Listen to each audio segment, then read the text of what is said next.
myezi 2 nyine ekifaananyi kyenkulaba mu keizi si yegwa omwana ebeeranga ku ssomero naye ng'okijjanya obwana obuwala bw'ava ku ssomero n'ojja ku street nga yogwa omu ku banyakulazi n'ensawo ensawo n'obusimu awo omugundi awo paka empya paka enkadde mu nkubo zaawo.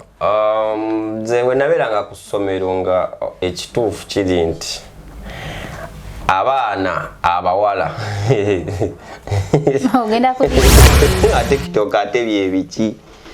kasita nategeera awo nti TikTok efuula abantu abakabi abakazi ne bababukira negamba kati so nawe ekyasinga okusikasika at least nawe abawala bakubuukireko so yensonga lwaki mpulira nti waliwo abawala 5 sofa abali mbuto naye nga za case kituufu ekikogerwako bajust batema mugambo mugambo gw'amaanyi tubanoonyerezaako nga gye bali ne baleeta gwe mugambo gw'amaanyi waliwo abagamba nti keza kajust yatula mu ddoboozi naye nga si yakola akantu ako njagala oprovinga abantu abo bachamu nnyo akantu akonze yakekolera ddoboozi eryange etalimu muntu yenna kalibwa koyagala nkole kubanga nzijukira ke nakola akawa ka Yiino n'akabujumani kola akabuju buna bukole kati aka Yiino kagamba nti almahatta alqadima hiya itihad alabwabu sawfa tuftahu min jihati alyamini وهي محطة انتقالية بين حتى الأحمر والأخضر مترو دبي. The next station is Yiino. Okay, hello guys, this is Case Africa. Ngawa mumanyi TikTok Case Africa, sasa Case Africa obo mufunye. Kakati olwairo nzobba abafanzi bange bonna mbagaliza nganze weneyagaliza nti mulabe ngeje nyiriramu kakati ngawe munda wenyirira tulinawo ekizigo kinaba Nyondo Glim.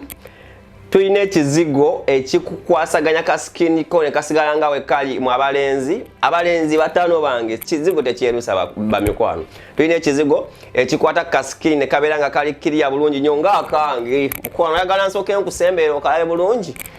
keko kyekino ekizigo ekikakolako ka skin ne kabera nga tekakola ki tekalina buzibu bwonna tekitekeruse toyina sports zonna tuzijjemu ate ne tubeera nga tuyinawo n'ekizigo ekirala wano obo oyagala okulighteninga mu girls munfuna girls bange obo oyagala lighteninga mu katini skin yo sigadde ku skin yo naye ngo lighteninze mu katini kekano ka Nyondo Glim obo okafuna bulungi tukakutuusako wonna woli oba oli Abu Dhabi anywhere in UAE tuba tukakutuusako kuba bukubi ku namba yaffe neriko bamugira abandooza mujja gizuminga nawe nga mugifuna ebyo bembagaliza olunaku olwaleero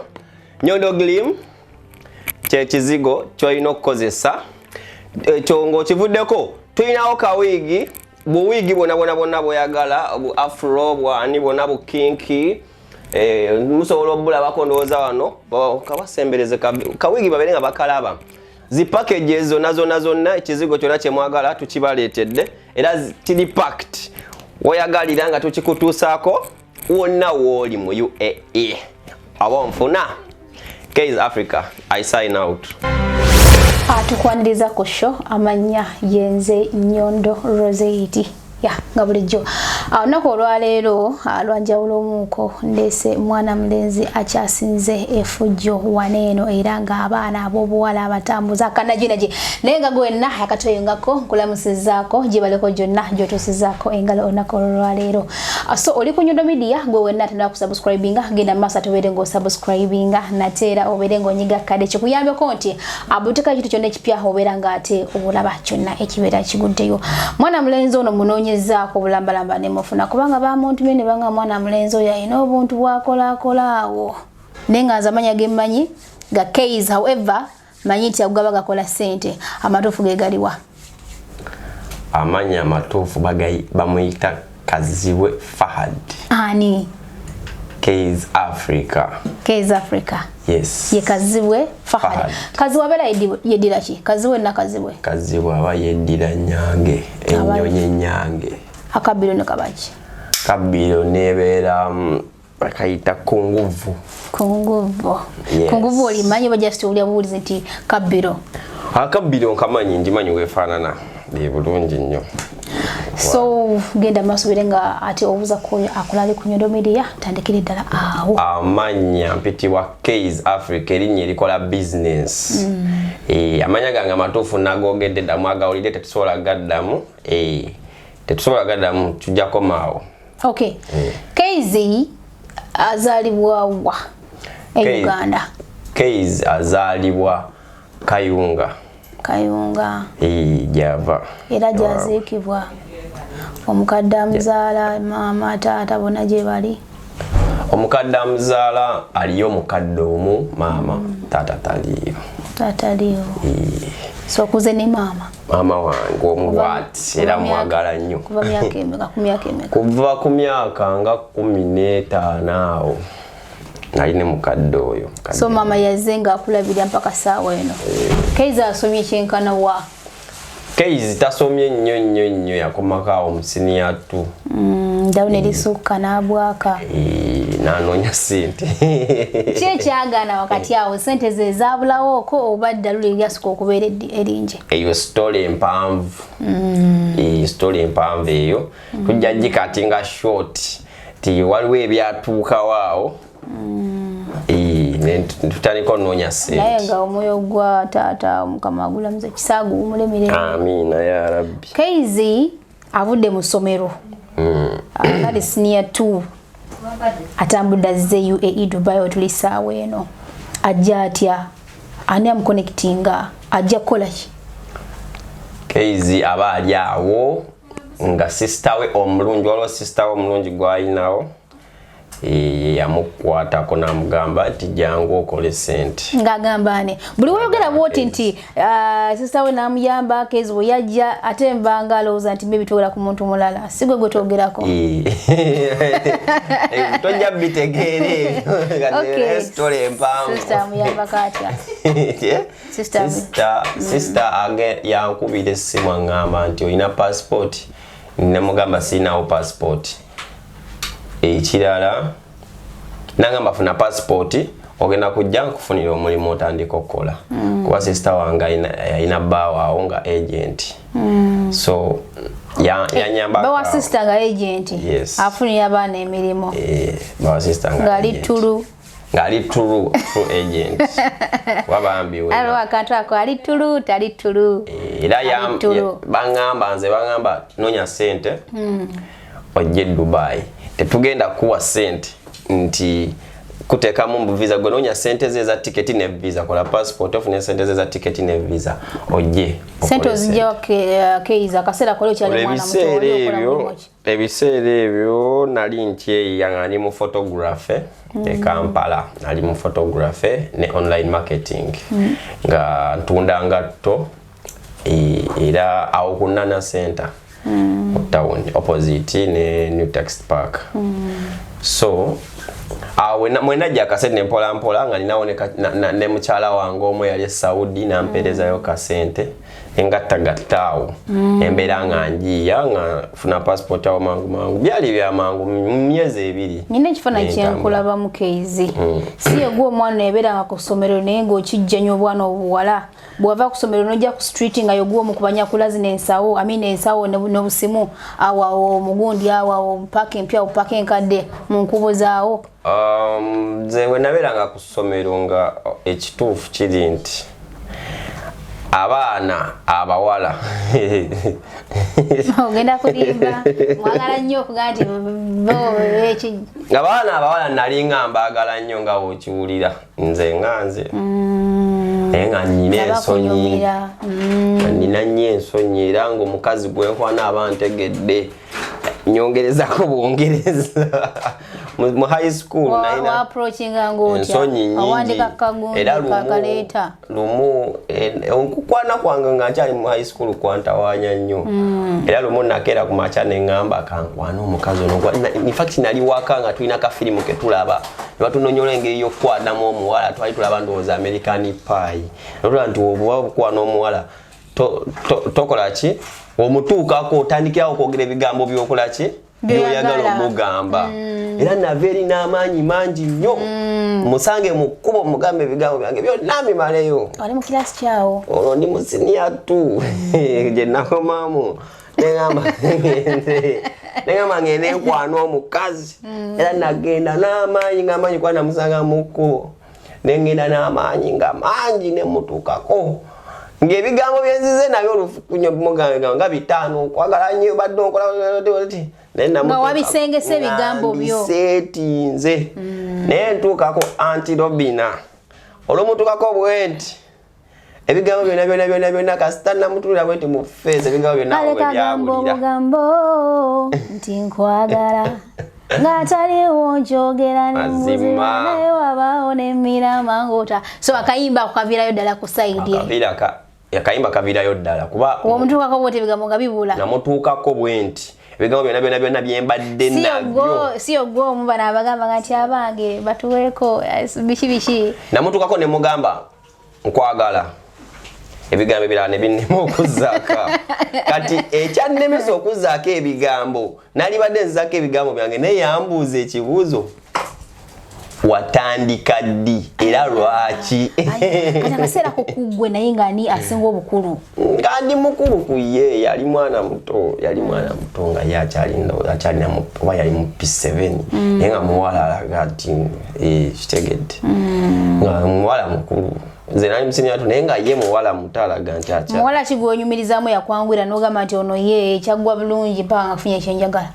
oyagala mwogere manya oba kumwogerako bwogezi nti nno omuwala kyosinga okwagala gyali taliyo abawala abanyangwira kuba kwogera abawala abanyangwira bakati bawerako kubanga wenayiga okwanguyirwa nekwanguyirwa nnyo kati nga sikyasobola kukola ki kulemererwa ensonga ezo nizibeera nga zinnyanguyira kubanga nategeera mu bulamu nti omuntu ng'omuntu okwagala toyina kwagala muntu nga wakwesibako bwesibi olina kwagala muntu akwagala nenjiga mu bulamu bwange kuva buto bwange davu y'ekito yeyanjigiriza nti oba oyagala muntu yagala akwagala oyongerezaako bwongereza ekitegedde naye buli weweesiba ku muntu tomanyi oba akwagala oba kiki kitera kuba kizibu kikaluubirizamuko kizibu nyo kyakusanga omuvubuka of course nga asusse emyaka egiwera olina emyaka emeka ngenda weza emyaka 3 ndakoze emyaka 3 mu Desemba wano wennyini nga 26 kulungudde emyaka kibu kyakusanga muvubuka asusiza emyaka nga 25 nga tanywanga ku mwenge walisa kunywa mwenge kikaki omwenge gwosobola kulimba omwenge gwosobola kulimba nti nywa kika kino sinywa mwenge sinywa mwenge okay ate ebino okay tokubwangako kukikubwa kyonna kyonna bukyangubirawo ebikubwa byo ebirala sola gamba nti sikubwangako nakubwako nga gyali e Uganda enjaye eyo nga tetugiyinaako buzibu tuginywera ddala tugikubira ddala nakulabamu wano eno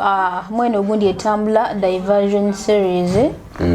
etambula eri ku Nyondo Media okosi nakulabanga engeri gy'okutemu fege nga eraga experience nti kituufu kyo ye sigala oli omnyoddeko sigala yesi munywanga kera munywa lwa character ya filimu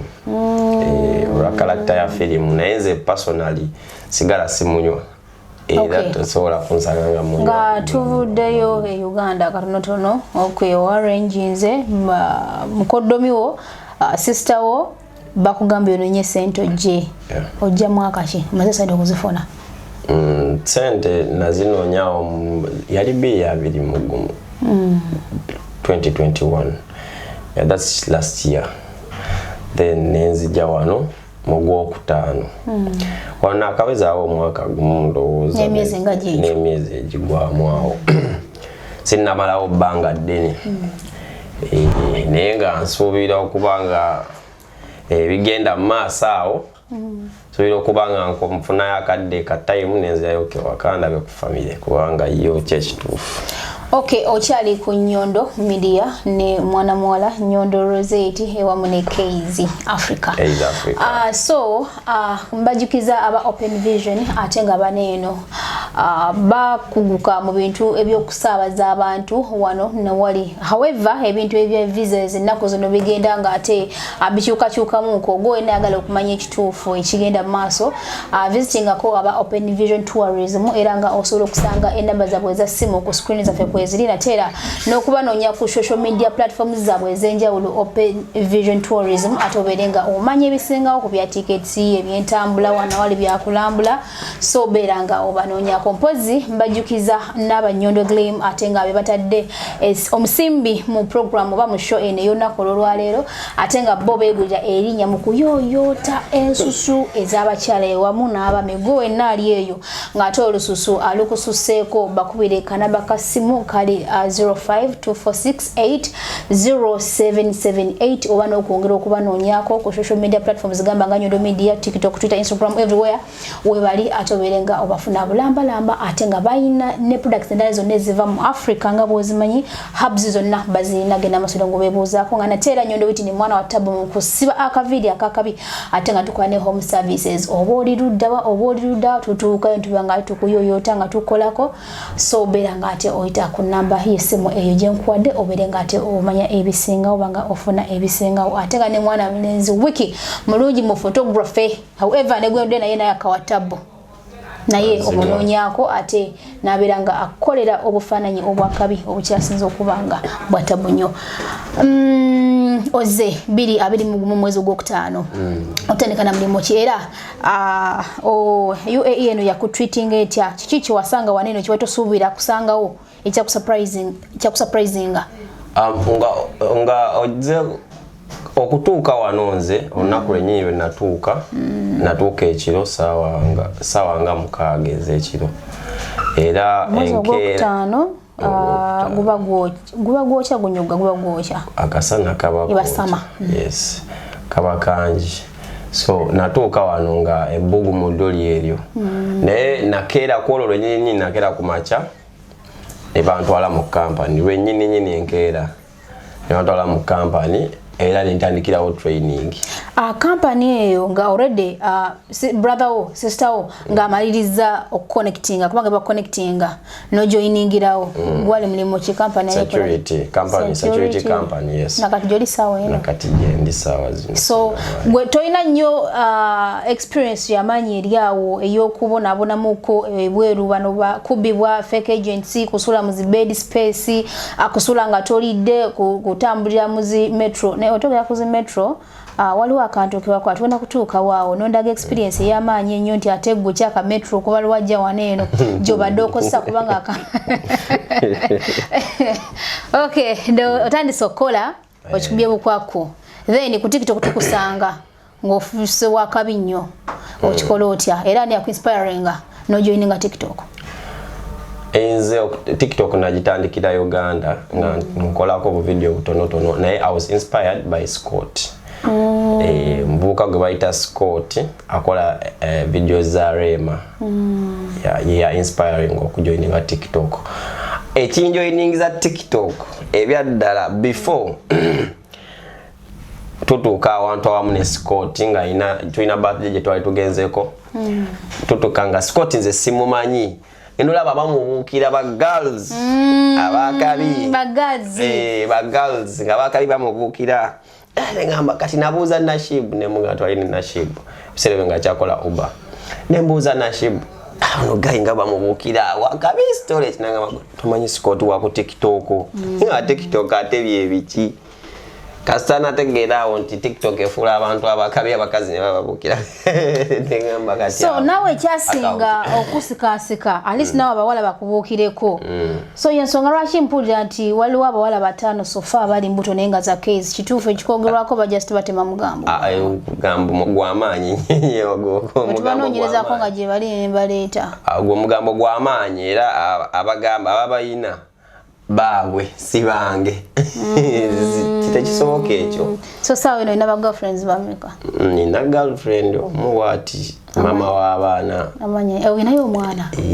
abaana gamukero okuzaala ali myaka emeka omwana yaka twakamuzaala alina omwezi gumu mama ali luddawa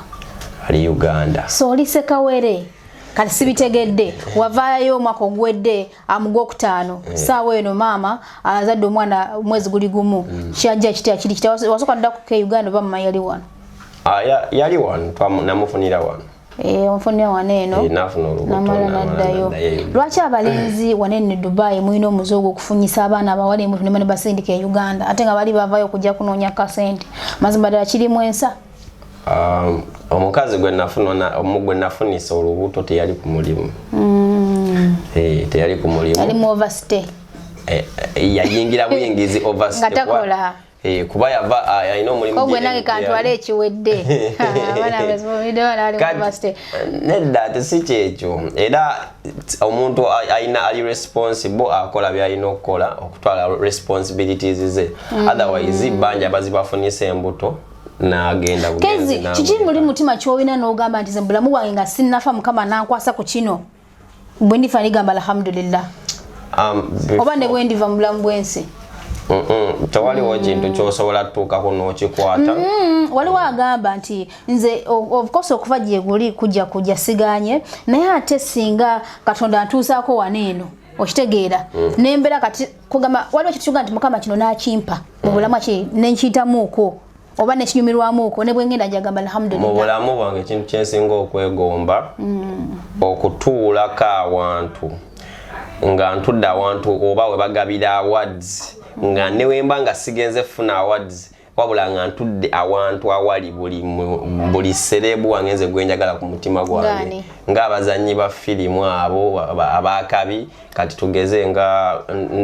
ndi wano ne Denzel Washington natudde wali nga tudde newemba nga situdde kumpi wali naye nga ntudde omu audience mwali okitegedde so njagala nnyo okubeera mu okuba neyo fame eyokutuulamu just newe tubanga nsobola okutuula n'abantu baserebu bange ne tunyumya ku mboozi okitegedde kubeera famous ekisinga okuba ekikuluze kubeera famous okitegeera naye nga ndi famous nga si fame gye nina yokka nga n'akasente mwekali okitegeera so kyenwanisa mu bulamu bwange kubeera famous ng'ate n'akasente mwekali erinnya ne sente. Ogenda kulwana otya era ogenda mu field ki ogenda okulumba obeere ng'okikubira ate obeere ng'ofuuka famous? Ogenda kuyimba? Sigenda yimba. Ngezaako okutwala career eyozanya movies. Ngezaako okukola career y'okuzanya movies era nga kyentaddeko focus yange ebiseera bino. Focus yange kuzanya movies. Strategies ki z'otaddewo at least nga mu 3 years from now ojagamba nti at least nja kubanga ntuuseko wano wali? I can't predict anything mu biseera by'emaaso naye nze kyenfuba okulaba nti nkola buli kimu ekintuusa ku birooto byange buli lunaku nkeera okukola buli ekintuusa okusembeera ekirooto kyange so sebaka kwebaka kwebulizaako buli wenebaka nfuba olaba nga ndoota ate okuloota okwo nga nkeera ku makya nkole kutuukiriza ekirooto kyange. Gubayise Keize? Bamuyita Keize Africa. Keize Africa. Yes. Okyaliyo ku mulimu bw'opatikana ne movies n'ogenda n'ozannya. Kola era na wano navudde ku mulimu. Muntu ki wano gw'osobola ogamba nti ankutteko wano ku mukono mu career yange eno ey'okuzannya movies at least noga nti omuntu ono ndaba nga ali mu kumpushingamu kanyambako kubanga mu buli kintu kye tukola wano mu nsi of course buli muntu abako n'omuntu gwenyumiriza kuba obeerako omuntu amuyimirawo kizibu kya making ekintu just you as a person alone. Yeah, si kyangu. So nze nganze nsooka okwebaza omusajja ayitibwa Sesanga Isma ayitibwa eyeyita Freeman kubanga yeyanyanjulira omusajja ayitibwa Ashman. Era yeyandeeta nanyanjulewa Ashman nanyaniriza bulungi nnyo nga talina kyansabye oba kiki nangamba nti Ashman yawangudde gundi yaki wanene omumpasa awards yakamala okuwangula award best animation mu Africa era omusajja oyo ambeereddewo nnyo mu nsonga z'okuactinga anyambyeko nnyo kubanga yaŋŋamba nti kola kino kola bwoti ne bwoti ojja beera bwoti mu maaso kubanga yasinga n'okunjagaza yampa eyo inspiration yabeera motivating okuzanya filimu kubanga yakuwa ebigambo ebisobola okukuyamba okweyongerako mu maaso kwekyo kyobadde oyinawo. Bingi byogeddwako, bingi tebyogeddwako. Tubadde ne mwana mulenzi Kaizi Africa Kaizi 256 waliwo kaneeno akantu ako simanya kana akantu ka metro kaneeno soka da kituufu gwe akakola oba watula mu ddoboozi lya muntu mulala soka okatukumbiremu awo tuwulire akantu ako singa n'ekigambo kyewayogeddawo n'ogamba nti Kaizi alayika train azibeera mu lunaku. Actually nze mu train nsobola okugiyingira mu wiiki nsobola ogitambuliramu emirundi ng'ebiri kubanga gyembeera sikozesa train buli lunaku. Naye mu wiiki nsobola obeeramu emirundi ebiri wabula akantu ako kannyumira bunyumizi. Ekanyumira buli wenyingira train mpulira nga kannyumira era nkawo obudde nkabeerako nenkawo obudde nenkawuliriza buli train buli station gyetugerako nenkawuliriza. Waliwo abagamba nti Kaizi just yatula mu ddoboozi naye nga si yakola akantu ako njagala proving abantu abo wrongo. Bakyamu nnyo akantu ako nze yakekolera ddoboozi eryange eritalimu muntu yenna kalibwa kweyagala nkole kubanga nzijukira ke nakolako aka Yiino n'akabujumaani. Kola akabuju buna bukole. Kati aka Yiino kagamba nti al-mahatta al-kadima hiya itihad al-abwabu sawfa tuftahu min jihati al-yamini wa hiya mahatta iltiqaliya bayna hattay al-ahmar wal-ahdar metro Dubai. The next station is Yiino. Doors will open on right hand side. This is interchange station between Dubai Metro Red and Green lines. Kati kankubuuze ebigambo ebyo oyinamu oluwalabo nti kyekyakuyamba okubiyiga oluwalabo olumanyi bajasi okuraminga bukuraminze bigambo nabiwuliriza buwuliriza olwalabo wena kyomanyimu oluwalabo ndumanyiiko naye sirwogera sirumanyi bulungi lwogera naye ebigambo binyanguyira okwata al-mahatta al-kadima hiya Burjuman al-abwabu sawfa tuftahu min jihati al-yamini wa hiya mahatta iltiqaliya bayna hattay al-ahmar wal-ahdar metro Dubai. The next station is Burjuman. Doors will open on right hand side. This is interchange station between Dubai Metro Red and Green lines. Omwana alinye metro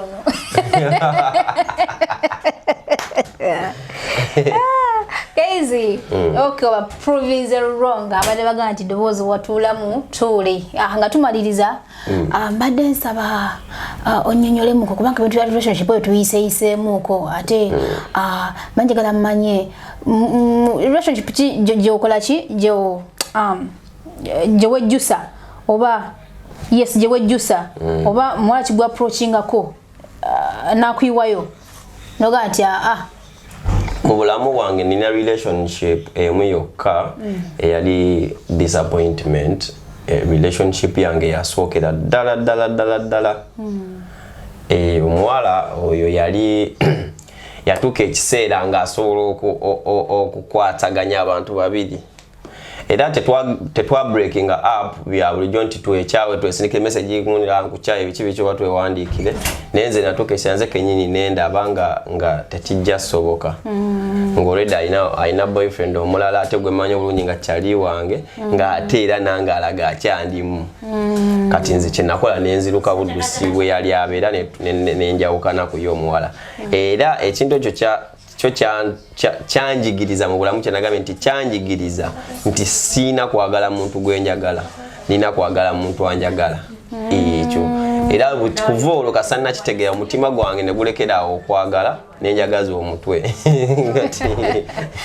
Kaizi vuga mukambo biri obusembayo nga owa oyo yenna omulenzi akulaba amaanyi oba ekipawa ekirumba omuwala alina gwaba yeegombye donga mutya okumusisinkana omulenzi yenna ng'olina omuwala gw'oyagala tewali muwala asobola kulema kukwana okitegeera just olina okubeera ekisookera ddala olina okubeera confident ng'okimanyi tewali muwala asobola kukugaana. Ekyokubiri toyina kutya rejections okubeera rejected kikuwa amaanyi okuddamu oku approaching emirundi ebiri okitegeera buli wobeera rejected ofuna obuvumu okitegeera ovaamu okutya so olina okubeera nga oli confident toyina kutya kubeera rejected okitegedde naye nga tewali mukazi asobola kulema kwana oba nga oli confident ekyokubiri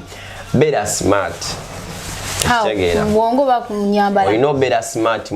ku mubiri olina oba smart ng'olabika bulungi ate aba smart naye ng'obwongo temuli kimugasizaawa omuntu atalina bwongo tasobola beera smart kubeera olina okukozesa obwongo bwo okufuna ekintu kyobe ekikutuulako ku mubiri obeere smart okitegeera so olina obba confidence y'omuntu ekisookera ddala olina okwambala obulungi omuntu ayambadde obulungi aba ne confidence niwaba mu bantu era naye aba awulira nga ali confident waali okitegeera naye buli obanga naawe byoyambadde tobitegeera obeera ng'oli out of place nga weebwalabwala so obeera smart buli kimu kiba kiggwa abadde mwana mulenzi Case Africa social media platforms zo bampita Case Africa ku social media ku TikTok ojja kuteekamu Case Africa oba onfunirawo direct ku TikTok manya ku Facebook ogenda kuteekamu nze Fahad Gramsen kitegeeza kusoosa NZE nze Fahad Gramsen kitegedde oba onfunye ku Facebook ku Instagram Case Fahad wabona buli okwegomba kitudde kanamba kasimu nakono okosoma kayitawo namba yesimu tetujja gisoma okay so abadde mwana mulenzi Case Africa Nyondo Rozet nga host wa leero ate nga wiki yabadde ku kamera mwebale nnyo mwebalira ddala kutugoberera kutwagala mukola kyamaanyi nnyo Nyondo Glim bajukiza nti yeteeka ensimbi mu shows nga zino ate ne mufunamu ekyokuyiga kansubira gwonna abadde alaba olina kyofunye mu mbozi ya mwana mulenzi Case ate guno sigwe gukomye ajja kumala njagala sokoyisawo kyenjagala obuuza ku oyongera otunnyonnyola obulungi ku Nyondo Glim eno Nyondo Glim eno kubasajja etukole etya kubanga nange njagala onnyirirako mbeere nga nfaanako nga gwe obeera ne kasikini bwe katyo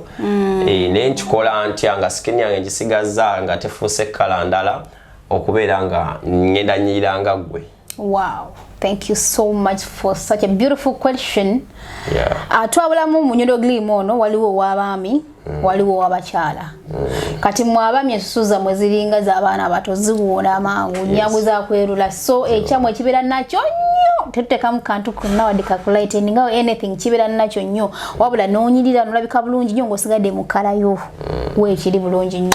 then nakyabakyala ye agamba nti zijala kulaiteningamuuko oba nayagala kusigala ku kkala ye tukikola kyonna bulungi nnyo then tufuna emmere okuva e Uganda yonna matooke kawunga bijanjaalo ate nga tubitambuza UAE yonna wona obeera oli tubikutuusaako then tuyina of course ni other products nga zino ez'abasajja maanyi ga kisajja manpower gofunyeza face tuna tubeera nabyo yes tulina products z'abakyala n'amaanyi g'ekisajja naye abakazi nabo tebeetagamu amaanyi g'ekikyala tegeetaagisa bo tumanyiwe kigwera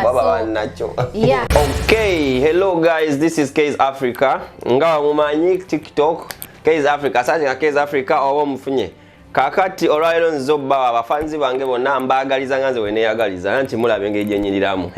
kakati nga we mulaba wennyirira tulinawo ekizigo kino aba Nyondo Glim tulina ekizigo ekikukwasaganya kasikini ko ne kasigala nga we kali mu abalenzi batano bange ekizigo tekyerusa bamikwano tulina ekizigo ekikwata kasikini ne kabeera nga kali kiriya bulungi nnyo nga akange mukwano oyagala nsooke nkusembeera okalabe bulungi keeko kyekino ekizigo ekikakolako kasikini ne kabeera nga tekakola ki tekalina buzibu bwonna tekeruse tolina sports zonna zonna tuzigyemu ate ne tubeera nga tulinawo n'ekizigo ekirala wano oba oyagala okulighteninga mu bagirls munfuna bagirls bange oba oyagala lighteninga mu katini skin yo osigadde ku skin yo naye nga lighteninze mu katini ke kano ka Nyondo Glim oba okafuna bulungi tukakutuusako wonna wooli oba oli Abu Dhabi anywhere in UAE tuba tukakutuusako kuba bukubi ku namba yaffe eriko bamugira ndowooza mujja gizuminga nawe nga mugifuna bye bembagaliza olunaku olwaleero Nyondo Glim kyekizigo kyolina okukozesa ekyo ng'okivuddeko tulinawo kawiigi buwiigi bwonna bweyagala bu afro bwani bwonna bu kinki musobola obulabako ndowooza wano kabasembereze kawiigi babeere nga bakalaba zi packages zonna ekizigo kyonna kyemwagala tukibaleetedde era kiri packed woyagalira nga tukikutuusaako wonna wooli mu UAE abo nfuna Case Africa I sign out. Uganda, Kenya, Tanzania n'ebitundu ebiriranyeewo kampanjulire Open Vision Tourism tukola UAE visa, hotel and ticket reservation, single or group tour and umrah packages, morning, evening and night desert safari. Okumanya ebisingawo kuba ku +97 432 861 861 obujjanku office survey Dubai Mudeira ku Al Maktoum Road, Shakamariam Building ku mwaliriro okusooka office number 110C opposite Day to Day supermarket Baniasi. Okutambula obulungi bw'ova mu Baniasi metro fulumira mu exit 1 ogoberera ekkono ate gwava ku Union kasova ku muzikiti tosuka zebra crossing eriranye Day to Day supermarket Baniasi. Open Vision Tourism, fast and reliable.